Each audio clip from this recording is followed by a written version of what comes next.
Hello friends, आज फिर हम हाजिर हैं एक नया टॉपिक के साथ जिसका नाम है मोटिवेशन रिसर्च। मोटिवेशन रिसर्च के बारे में आज हम पढ़ेंगे डिटेल्ड में।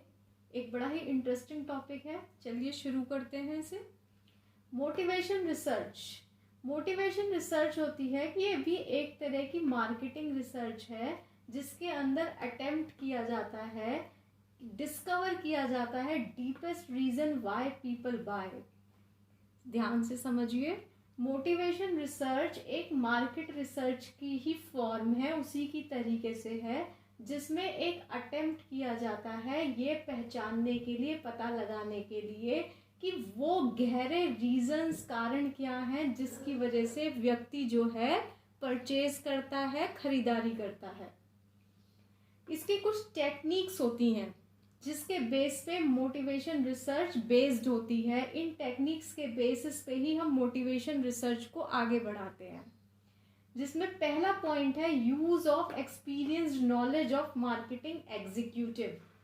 जो मार्केटिंग एग्जीक्यूटिव होता है वो अपने एक्सपीरियंस और नॉलेज के बेस पे कुछ अजम्पशन बनाता है।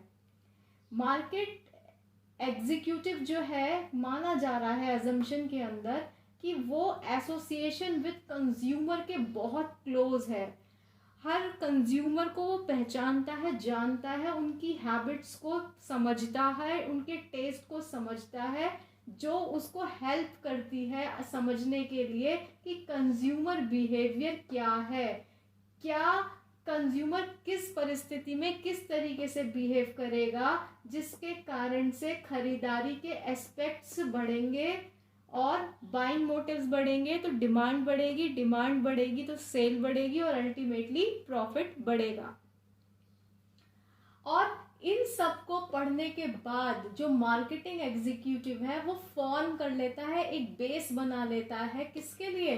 एक पॉलिसी बनाने के लिए, एडवर्टाइजमेंट की, डिस्ट्रीब्यूशन की और आफ्टर सेल सर्विसेज की।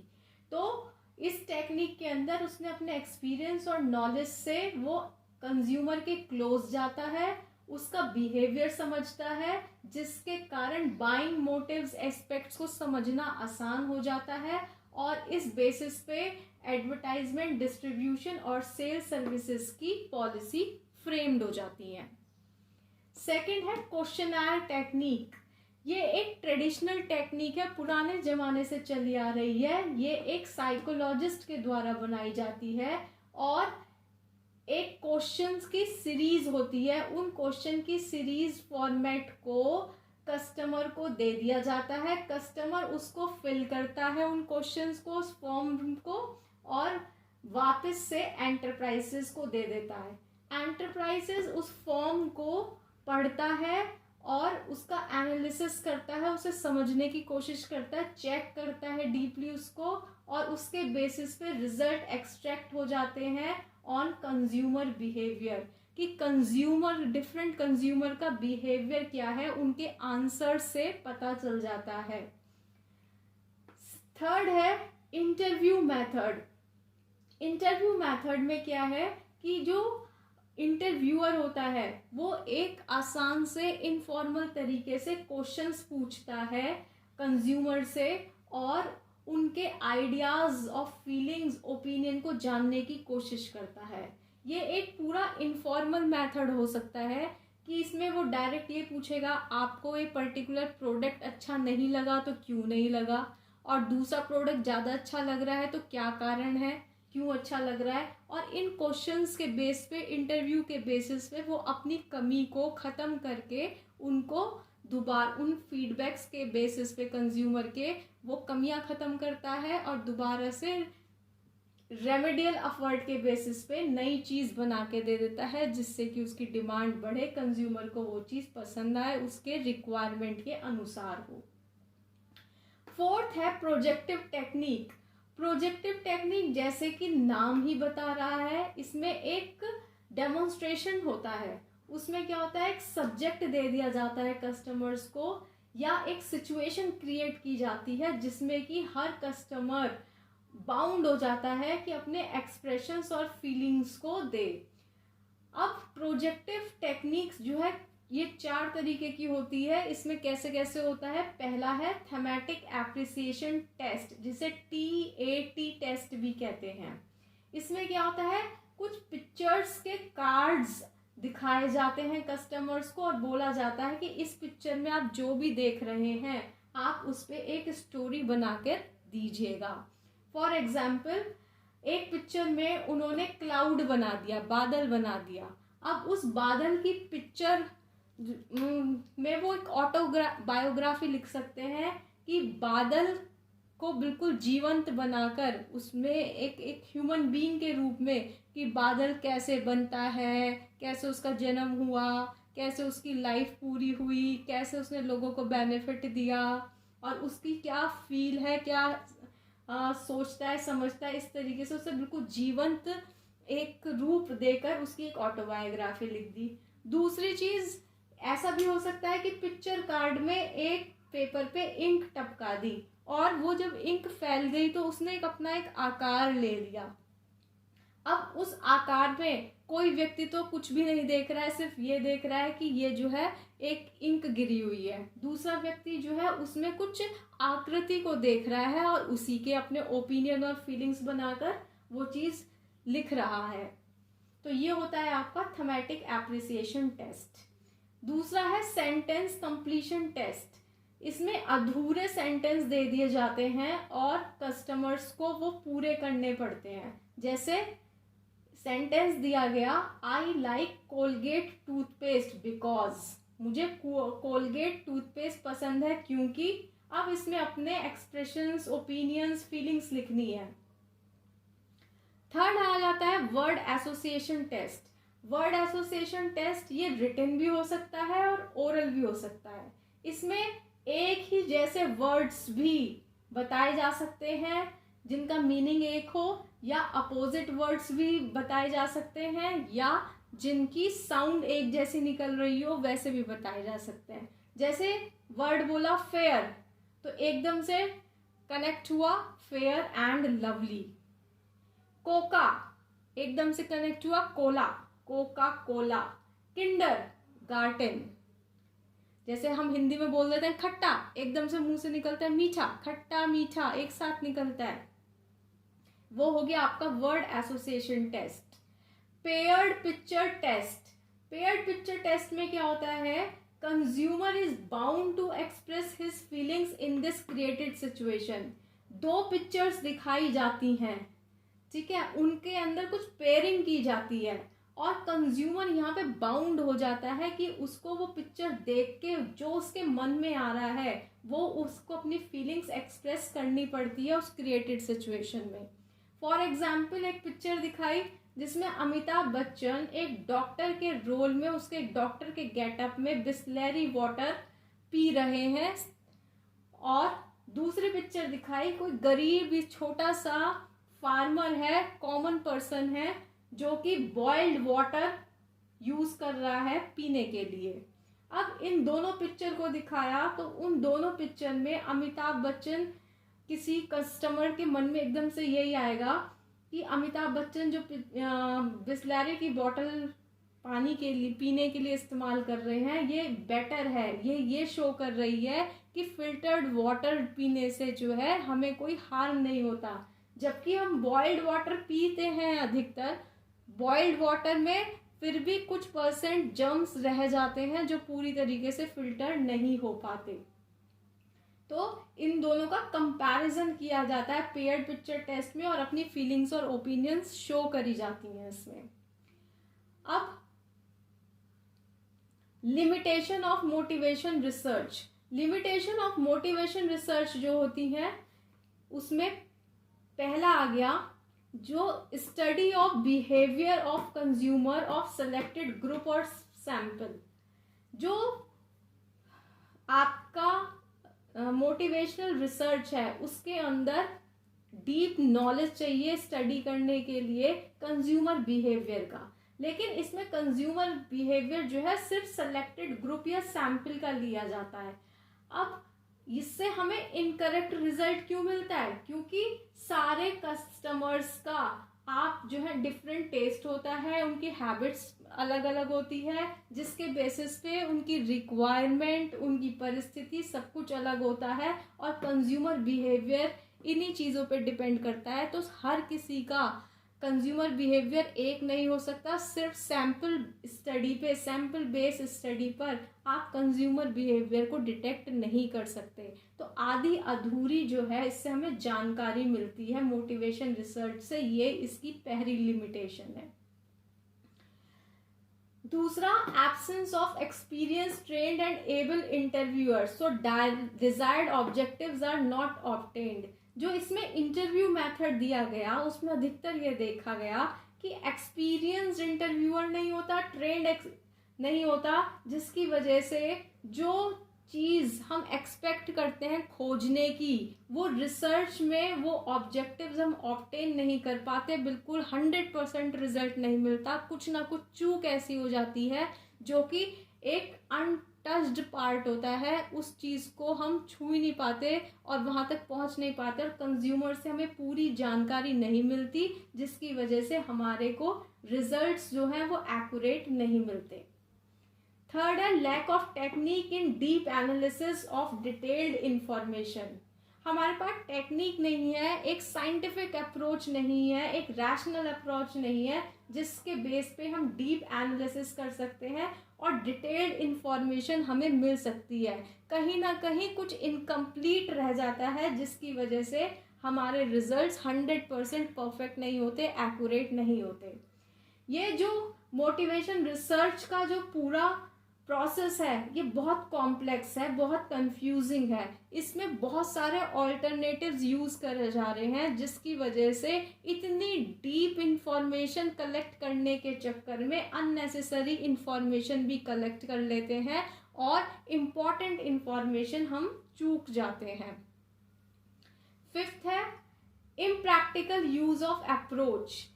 इसमें हम जो है रैशनल अप्रोच यूज़ नहीं कर रहे, बहुत सब्जेक्टिव नॉलेज इसमें यूज़ करी जा रही है, सब्जेक्टिव स्टडी हो रही है, प्रैक्टिकल अप्रोच नहीं हो पा रही है, जिसकी वजह से कॉज एंड इफेक्ट दोनों पे वर्किंग नहीं कर पाते। कहीं ना कहीं एक क्रिएटिवनेस पे, एक प्रैक्टिकल स्किल के ऊपर हम ज़्यादा जोर दे रहे हैं, जबकि हम रूल्स, प्रोसीजर्स, अजम्पशंस, उनके साइंटिफिक बेसिस पे हम जो है इतना फोकस नहीं कर पा रहे, जिसकी वजह से हमें जो रिजल्ट इससे मिल रहे हैं वो नहीं मिल रहे जो हमें मिलने चाहेंगे। तो these are the limitation of motivation research, these are the techniques of motivation research. And आज हम इस टॉपिक में हमने डिफरेंट तरीके की रिसर्च की टेक्निक्स पढ़ी, जिन्होंने बेस बनाया कि पॉलिसी कैसे बनाई जाती है मार्केटिंग मैनेजर के द्वारा under advertisement, distribution and after sale services. तो यहाँ से लेके यहाँ तक जो हमने आज पढ़ा ये इम्पॉर्टेंट पॉइंट्स थे। इसमें कोई भी कंफ्यूजन हो तो आप एक बार पूछ सकते हैं। ये points mainly psychologically based points हैं और इसमें आपको जो है रीजनिंग कहीं ना कहीं यूज होती हुई दिखाई दी जा रही है, जिसके बेसिस पे कंज्यूमर बिहेवियर अफेक्ट कर रहा है। तो आज के लिए इतना ही, थैंक यू। कल फिर हाजिर होंगे एक नए टॉपिक के साथ। समझना आसान हो जाता है और इस बेसिस पे एडवर्टाइजमेंट, डिस्ट्रीब्यूशन और सेल सर्विसेज की पॉलिसी फ्रेम्ड हो जाती है। सेकंड है क्वेश्चनर टेक्निक। ये एक ट्रेडिशनल टेक्निक है, पुराने जमाने से चली आ रही है। ये एक साइकोलॉजिस्ट के द्वारा बनाई जाती है और एक क्वेश्चंस की सीरीज होती है। उन क्वेश्चन की सीरीज फॉर्मेट को कस्टमर को दे दिया जाता है, कस्टमर उसको फिल करता है उन क्वेश्चंस को, उस फॉर्म को, और वापस से एंटरप्राइजेस को दे देता है। एंटरप्राइजेस उस फॉर्म को पढ़ता है और उसका एनालिसिस करता है, उसे समझने की कोशिश करता है, चेक करता है डीपली उसको, और उसके बेसिस पे रिजल्ट एक्सट्रैक्ट हो जाते हैं ऑन कंज्यूमर बिहेवियर, कि कंज्यूमर, डिफरेंट कंज्यूमर का बिहेवियर क्या है, उनके आंसर से पता चल जाता है। थर्ड है इंटरव्यू मेथड। इंटरव्यू मेथड में क्या है कि जो इंटरव्यूअर होता है वो एक आसान से इनफॉर्मल तरीके से क्वेश्चंस पूछता है कंज्यूमर से और उनके आइडियाज और फीलिंग्स ओपिनियन को जानने की कोशिश करता है। ये एक पूरा इनफॉर्मल मेथड हो सकता है कि इसमें वो डायरेक्ट ये पूछेगा आपको ये पर्टिकुलर प्रोडक्ट अच्छा नहीं लगा तो क्यों नहीं लगा, और दूसरा प्रोडक्ट ज़्यादा अच्छा लग रहा है तो क्या कारण है, क्यों अच्छा लग रहा है। और इन क्वेश्चंस के बेस पे, इंटरव्यू के बेसिस पे वो अपनी कमी को ख़त्म करके उनको दोबारा उन फीडबैक्स के बेसिस पे कंज्यूमर के वो कमियां ख़त्म करता है और दोबारा से रेमेडियल एफर्ट के बेसिस पे नई चीज़ बना के दे देता है जिससे कि उसकी डिमांड बढ़े, कंज्यूमर को वो चीज़ पसंद आए, उसके रिक्वायरमेंट के अनुसार हो। फोर्थ है प्रोजेक्टिव टेक्निक। प्रोजेक्टिव टेक्निक जैसे कि नाम ही बता रहा है, इसमें एक डेमोन्स्ट्रेशन होता है। उसमें क्या होता है, एक सब्जेक्ट दे दिया जाता है कस्टमर्स को या एक सिचुएशन क्रिएट की जाती है जिसमें कि हर कस्टमर बाउंड हो जाता है कि अपने एक्सप्रेशंस और फीलिंग्स को दे। अब प्रोजेक्टिव टेक्निक्स जो है ये 4 तरीके की होती है। इसमें कैसे कैसे होता है, पहला है थेमेटिक एप्रिसिएशन टेस्ट, जिसे TAT टेस्ट भी कहते हैं। इसमें क्या होता है, कुछ पिक्चर्स के कार्ड्स दिखाए जाते हैं कस्टमर्स को और बोला जाता है कि इस पिक्चर में आप जो भी देख रहे हैं आप उस पर एक स्टोरी बनाकर दीजिएगा। फॉर एग्जाम्पल एक पिक्चर में उन्होंने, इसमें क्या होता है, कुछ पिक्चर्स के कार्ड्स दिखाए जाते हैं कस्टमर्स को और बोला जाता है कि इस पिक्चर में आप जो भी देख रहे हैं आप उस पर एक स्टोरी बनाकर दीजिएगा। फॉर एग्जाम्पल एक पिक्चर में उन्होंने क्लाउड बना दिया, बादल बना दिया। अब उस बादल की पिक्चर में वो एक बायोग्राफी लिख सकते हैं कि बादल को बिल्कुल जीवंत बनाकर उसमें एक ह्यूमन बीइंग के रूप में कि बादल कैसे बनता है, कैसे उसका जन्म हुआ, कैसे उसकी लाइफ पूरी हुई, कैसे उसने लोगों को बेनिफिट दिया और उसकी क्या फील है, क्या सोचता है, समझता है। इस तरीके से उसे बिल्कुल जीवंत एक रूप देकर उसकी एक ऑटोबायोग्राफी लिख दी। दूसरी चीज़ ऐसा भी हो सकता है कि पिक्चर कार्ड में एक पेपर पे इंक टपका दी और वो जब इंक फैल गई तो उसने अपना एक आकार ले लिया। अब उस आकार में कोई व्यक्ति तो कुछ भी नहीं देख रहा है, सिर्फ ये देख रहा है कि ये जो है एक इंक गिरी हुई है। दूसरा व्यक्ति जो है उसमें कुछ आकृति को देख रहा है और उसी के अपने ओपिनियन और फीलिंग्स बनाकर वो चीज़ लिख रहा है। तो ये होता है आपका थेमेटिक एप्रिसिएशन टेस्ट। दूसरा है सेंटेंस कंप्लीशन टेस्ट।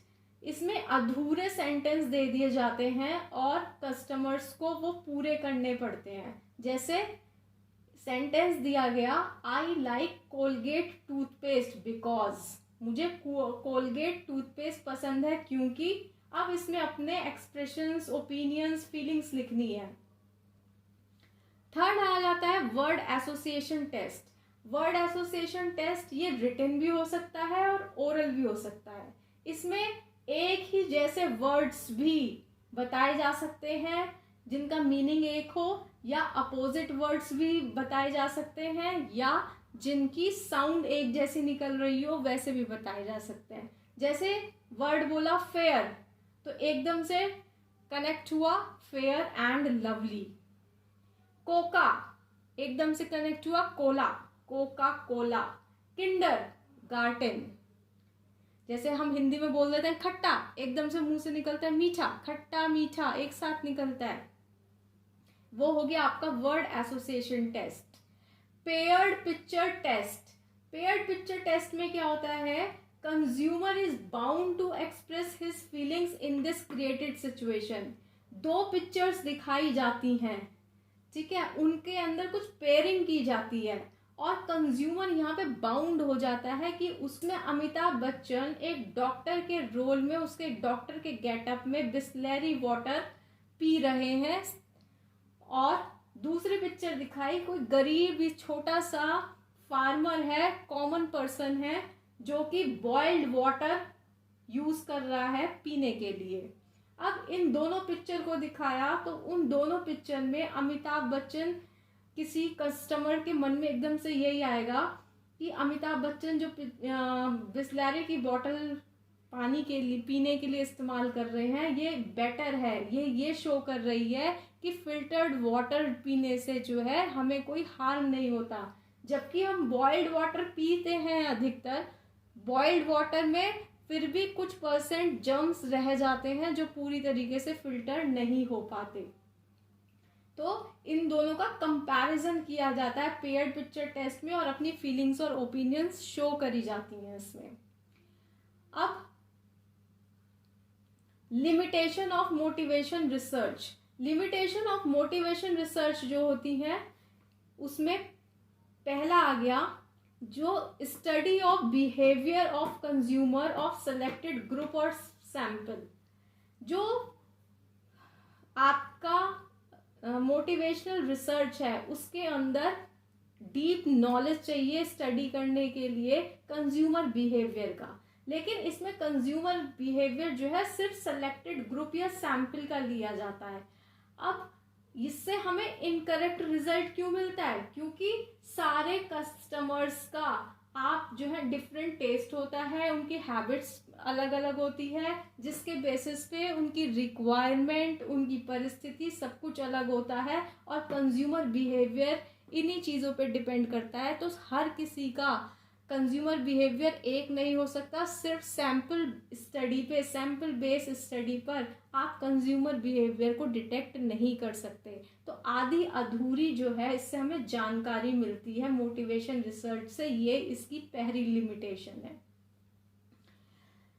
दूसरा, absence of experience trained and able interviewers, so desired objectives are not obtained. जो इसमें इंटरव्यू मेथड दिया गया उसमें अधिकतर ये देखा गया कि एक्सपीरियंस इंटरव्यूअर नहीं होता, ट्रेंड नहीं होता, जिसकी वजह से जो चीज़ हम एक्सपेक्ट करते हैं खोजने की वो रिसर्च में वो ऑब्जेक्टिव्स हम ऑब्टेन नहीं कर पाते, बिल्कुल 100% रिजल्ट नहीं मिलता। कुछ ना कुछ चूक ऐसी हो जाती है जो कि एक अनटच्ड पार्ट है, उनकी हैबिट्स अलग अलग होती है, जिसके बेसिस पे उनकी रिक्वायरमेंट, उनकी परिस्थिति सब कुछ अलग होता है और कंज्यूमर बिहेवियर इन्हीं चीज़ों पे डिपेंड करता है। तो हर किसी का कंज्यूमर बिहेवियर एक नहीं हो सकता। सिर्फ सैंपल स्टडी पे, सैंपल बेस स्टडी पर आप कंज्यूमर बिहेवियर को डिटेक्ट नहीं कर सकते। तो आधी अधूरी जो है इससे हमें जानकारी मिलती है मोटिवेशन रिसर्च से, ये इसकी पहली लिमिटेशन है।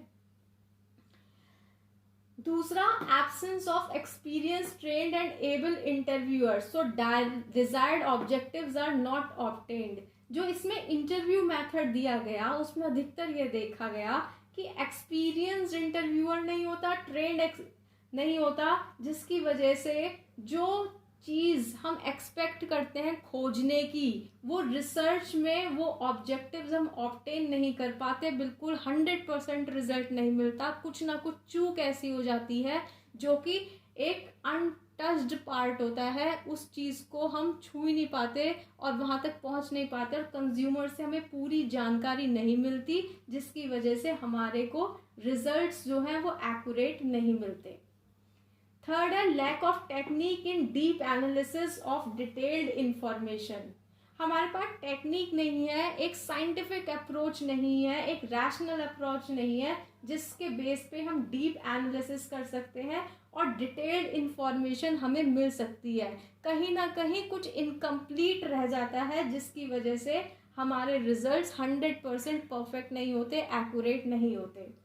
ये जो मोटिवेशन रिसर्च का जो पूरा प्रोसेस है ये बहुत कॉम्प्लेक्स है, बहुत कंफ्यूजिंग है। इसमें बहुत सारे ऑल्टरनेटिव्स यूज़ करे जा रहे हैं, जिसकी वजह से इतनी डीप इंफॉर्मेशन कलेक्ट करने के चक्कर में अननेसेसरी इंफॉर्मेशन भी कलेक्ट कर लेते हैं और इम्पॉर्टेंट इंफॉर्मेशन हम चूक जाते हैं।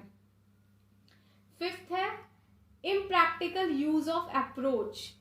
इसमें हम जो है रैशनल अप्रोच यूज़ नहीं कर रहे, बहुत सब्जेक्टिव नॉलेज इसमें यूज़ करी जा रही है, सब्जेक्टिव स्टडी हो रही है, प्रैक्टिकल अप्रोच नहीं हो पा रही है, जिसकी वजह से कॉज एंड इफेक्ट दोनों पे वर्किंग नहीं कर पाते। कहीं ना कहीं एक क्रिएटिवनेस पे, एक प्रैक्टिकल स्किल के ऊपर हम ज़्यादा जोर दे रहे हैं, जबकि हम रूल्स, प्रोसीजर्स, अजम्पशंस, उनके साइंटिफिक बेसिस पे हम जो है इतना फोकस नहीं कर पा रहे, जिसकी वजह से हमें जो रिजल्ट इससे मिल रहे हैं वो नहीं मिल रहे जो हमें मिलने चाहिए। तो दी चीज़ हम एक्सपेक्ट करते हैं खोजने की, वो रिसर्च में वो ऑब्जेक्टिव्स हम ऑब्टेन नहीं कर पाते, बिल्कुल 100% रिजल्ट नहीं मिलता, कुछ ना कुछ चूक ऐसी हो जाती है जो कि एक अनटच्ड पार्ट होता है, उस चीज़ को हम छू ही नहीं पाते और वहाँ तक पहुँच नहीं पाते, और कंज्यूमर से हमें पूरी जानकारी नहीं मिलती, जिसकी वजह से हमारे को रिजल्ट्स जो हैं वो एक्यूरेट नहीं मिलते। थर्ड है lack of technique in deep analysis of detailed information. हमारे पास टेक्निक नहीं है, एक साइंटिफिक अप्रोच नहीं है, एक रैशनल अप्रोच नहीं है जिसके बेस पे हम डीप एनालिसिस कर सकते हैं और डिटेल्ड इंफॉर्मेशन हमें मिल सकती है। कहीं ना कहीं कुछ इनकम्प्लीट रह जाता है, जिसकी वजह से हमारे रिजल्ट्स 100% परफेक्ट नहीं होते, एक्यूरेट नहीं होते। ये जो मोटिवेशन रिसर्च का जो पूरा प्रोसेस है ये बहुत कॉम्प्लेक्स है, बहुत कंफ्यूजिंग है, इसमें बहुत सारे ऑल्टरनेटिव्स यूज़ करे जा रहे हैं, जिसकी वजह से इतनी डीप इंफॉर्मेशन कलेक्ट करने के चक्कर में अननेसेसरी इंफॉर्मेशन भी कलेक्ट कर लेते हैं और इम्पॉर्टेंट इंफॉर्मेशन हम चूक जाते हैं। फिफ्थ है इम्प्रैक्टिकल यूज ऑफ अप्रोच। इसमें हम जो है रैशनल अप्रोच यूज़ नहीं कर रहे, बहुत सब्जेक्टिव नॉलेज इसमें यूज़ करी जा रही है, सब्जेक्टिव स्टडी हो रही है, प्रैक्टिकल अप्रोच नहीं हो पा रही है, जिसकी वजह से कॉज एंड इफेक्ट दोनों पे वर्किंग नहीं कर पाते। कहीं ना कहीं एक क्रिएटिवनेस पे, एक प्रैक्टिकल स्किल के ऊपर हम ज़्यादा जोर दे रहे हैं, जबकि हम रूल्स, प्रोसीजर्स, अजम्पशंस, उनके साइंटिफिक बेसिस पे हम जो है इतना फोकस नहीं कर पा रहे, जिसकी वजह से हमें जो रिजल्ट इससे मिल रहे हैं वो नहीं मिल रहे जो हमें मिलने चाहिए। तो these are the limitation of motivation research, these are the techniques of motivation research. And आज हम इस टॉपिक में हमने डिफरेंट तरीके की रिसर्च की टेक्निक्स पढ़ी, जिन्होंने बेस बनाया कि पॉलिसी कैसे बनाई जाती है मार्केटिंग मैनेजर के द्वारा under advertisement, distribution and after sale services. तो यहाँ से लेके यहाँ तक जो हमने आज पढ़ा ये इम्पॉर्टेंट पॉइंट्स थे। इसमें कोई भी कंफ्यूजन हो तो आप एक बार पूछ सकते हैं। ये points mainly psychologically based points हैं और इसमें आपको जो है रीजनिंग कहीं ना कहीं यूज होती हुई दिखाई दी जा रही है, जिसके बेसिस पे कंज्यूमर बिहेवियर अफेक्ट कर रहा है। तो आज के लिए इतना ही। Thank you.